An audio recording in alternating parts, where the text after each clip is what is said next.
Balance, bonjour et bienvenue sur ma chaîne pour votre lecture de Fenêtre sur soi pour les 15 derniers jours de ce mois de novembre 2020. J'espère que vous allez tous très bien. Alors, on va faire cette lecture sous la forme de la croix que vous connaissez. Je rappelle que le principe de la fenêtre sur soi, c'est tout simplement une invitation à ouvrir une fenêtre à l'intérieur de soi, une introspection, une réflexion intérieure suggérée par cette lecture. Donc, si elle vous parle, tant mieux.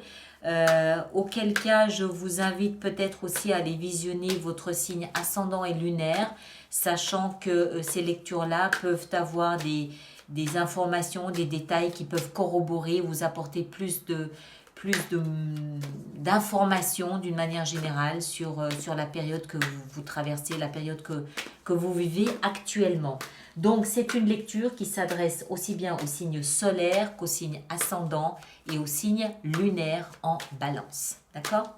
Alors on va y aller, on va commencer. Nos amis balance, que se passe-t-il en ce moment pour eux? Quel est le cœur de votre préoccupation, de vos pensées en ce moment? Le cœur, c'est 8 de bâton, communication, mais communication un petit peu particulière. C'est-à-dire que pour moi, la 8 de bâton, c'est surtout tous les signaux, tous les messages, voire des messages télépathiques, c'est toute la signalisation, tout ce qui est communication invisible.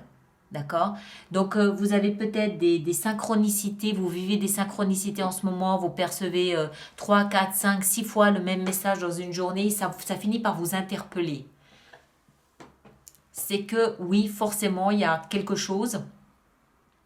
Il y a quelque chose à prendre là-dedans, il y a quelque chose qui doit vous parler, quelque chose qui doit faire résonance à l'intérieur de vous.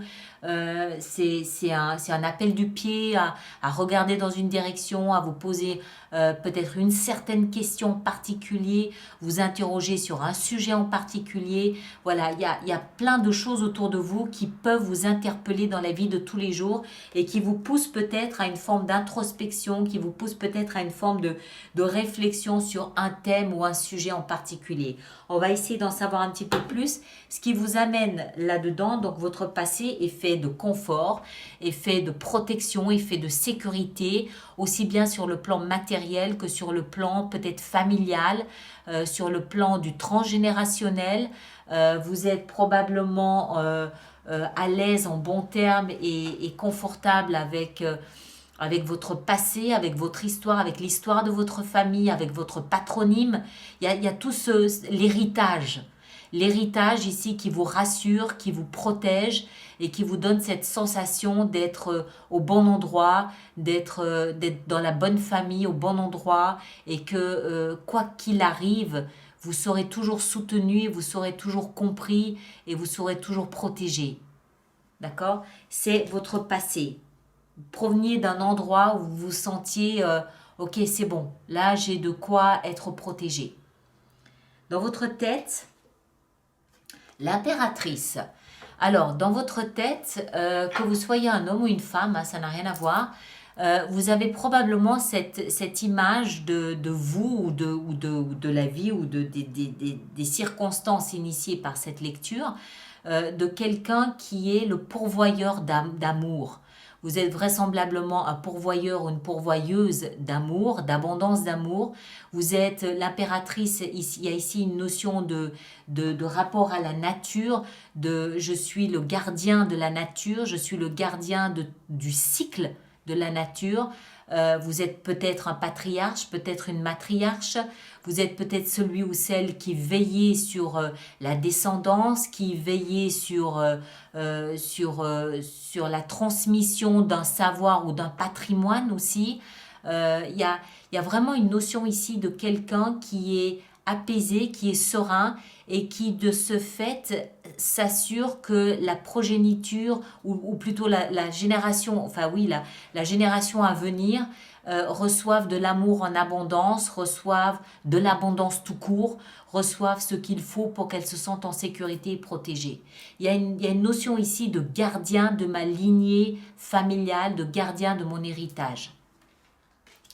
Le socle sur lequel vous vous appuyez pour cela, c'est, alors peut-être un adolescent, un enfant, une progéniture, une naissance, une grossesse ou quelque chose comme ça. Le valet de denier, il nous parle ici d'un nouveau départ, de l'embryon d'un nouveau départ. Mais ça peut très bien se matérialiser sous la forme d'un enfant ou d'un adolescent qui a peut-être envie de suivre vos traces, qui a peut-être envie ou qui se rapproche de vous tout simplement, ou que vous accueillez peut-être dans votre famille, votre foyer. Voilà. Moi, je le vois pas trop comme un nouveau départ, je le vois plus sous les traits d'un enfant ou d'un adolescent qui a ici le rôle du socle sur lequel vous appuyez ce qui se passe ici. Vous faites ça pour la progéniture, vous faites ça pour la descendance, vous faites ça pour vos petits-enfants ou vos enfants ou vos cousins ou que sais-je, d'accord? Vous initiez quelque chose, vous mettez quelque chose en place, mais je pense que c'est parce qu'il y a à la clé un enfant qui vous donne cette idée, qui vous donne cette envie de matérialiser, de concrétiser ce que vous êtes en train ici de faire. L'issue vraisemblable de cette lecture, c'est la 7 de denier, c'est-à-dire à un moment donné où vous êtes peut-être en train d'initier ici quelque chose, ça peut toucher tous les domaines. Ça peut être la famille, ça peut être le travail, ça peut être l'amour, ça peut être les amis, ça peut être n'importe quoi. Mais vous avez probablement mis en place quelque chose où vous vous êtes dit, ok, dans 7 mois, par exemple, en juillet prochain, par exemple, à l'été prochain, on va refaire le point, on va refaire le bilan. Je lance peut-être ici quelque chose, mais en sachant que c'est momentané, qu'à un moment donné, on va mettre sur pause et on va analyser les retours sur investissement. On va analyser, on va mesurer, on va peser et sous-peser ce qu'il en est ressorti. Est-ce que ça valait la peine ou pas la peine? Est-ce qu'il faut faire plus? Est-ce qu'il faut faire moins? Est-ce que c'est juste? Est-ce qu'il faut rectifier quelque chose? Vous avez probablement... vous mettez probablement quelque chose en place ici, sachant que d'ici cet été, vous allez refaire une évaluation de la situation. D'accord? Alors, si la vie, le destin, l'univers, votre conscience, vos guides, ce que vous voulez, vous les appelez comme vous voulez, ça m'est complètement égal. Si vous deviez recevoir un conseil, que serait ce conseil? On va voir. Alors, un conseil pour nos amis ici, Balance. Alors, un conseil pour nos amis Balance. Ça ici, on a la 6 de coupe. Waouh! Alors, la 6 de coupe, elle nous parle ici de votre passé. Alors, il y a 2 lectures possibles. Dans un premier temps, elle peut nous parler de l'enfance ou d'un enfant. Que ce soit vos enfants ou que ce soit votre enfance à vous. Il y a un lien entre ce que vous mettez en place et votre enfance ou votre passé à vous, ou vos enfants à vous. La deuxième lecture possible, c'est que le conseil ici qui vous est donné, c'est de vous souvenir, vous, de votre enfance, de vous rappeler, vous, ce que vous avez vécu quand vous étiez enfant, lorsque vous étiez encore innocent et que vous ne pensiez qu'à vous amuser du matin au soir. Il y a un lien entre le passé, on l'a vu ici, il y a du transgénérationnel là-dedans. Pourquoi? Je ne sais pas. Est-ce qu'il est question d'une transmission d'héritage? C'est possible aussi, je ne sais pas. Mais il y a un rapport entre votre passé ou votre enfance et ce que vous mettez en place aujourd'hui. D'accord? Donc le conseil là, c'est souvenez-vous, rappelez-vous lorsque vous étiez enfant, comment c'était, ce que vous vouliez, ce que vous désiriez, ce que vous avez pensé, ce que vous aviez envisagé, ce que vous avez projeté. Il y a un rapport, il y a les synchronicités ici, elles ont peut-être un rapport avec ça, c'est-à-dire que vous avez peut-être des messages là maintenant, ici, aujourd'hui, tout de suite, qui vous rappellent votre enfance parce qu'il y a un message à aller chercher pour le ramener dans ce projet, pour le ramener dans ce que vous êtes en train d'initier.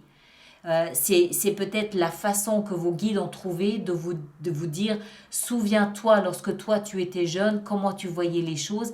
Et cet élément-là, il s'agit de le ramener dans le présent pour en faire quelque chose là, maintenant, tout de suite, avec ce que vous êtes en train de mettre en place. D'accord ? Je m'arrête là. Merci de partager, de liker, de me laisser vos commentaires. Et puis, on se retrouve, nous, le 25 novembre pour vos lectures intuitives mensuelles, celle en l'occurrence du mois de décembre, le dernier mois de l'année. Merci à vous tous et à très bientôt. Merci bien.